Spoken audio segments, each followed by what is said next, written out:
se ntanogotse ati ndagiye, aho kugenda ngo haranire ubumwe bw'abanyarwanda nk'ubwo se yaharaniye, arimo aratukana, arimo aribasira abantu, arimo arabona abantu bago, arimo arafata mwishywa we akamwambika ubusa kizira. ariko ni bwa bugegera, none si ingegera nta wundi muco zazanye, nta yindi n'agaciro zazanye, niyo y'ubugegera.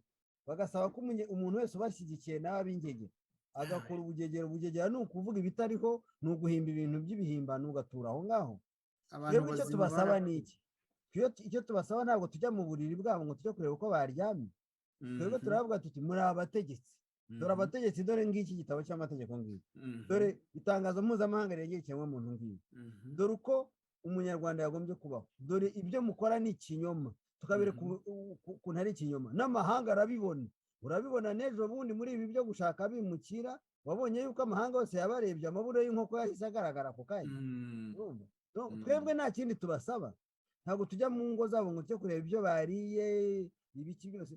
Twe turavuga tuti twebwe turwanya akarengane, nta kindi naho tugarukira. Noneho abo kugira ngo bumve yuko bagomba gukosora kurenganya abanyarwanda bakabireka, bo bagahitamo gushaka abantu bati ni mubi ingegera nkatwe, mujye gushaka ibintu by'ubugegera, mubahimbira ubugegera, muhimba ibintu bitabayeho. Ntabwo muzadufata, ntabwo dushobora gufatwa n'ubugegera twebwe, ntibishoboka.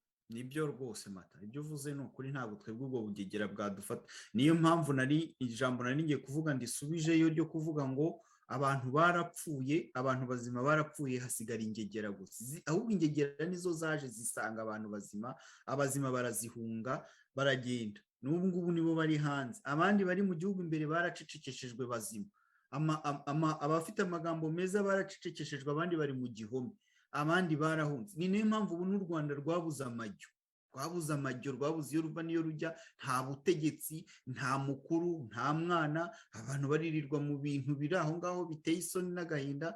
Umusaza aricirwa n'inzara ku muhanda, nta n'uwamuha n'agakombe k'amazi.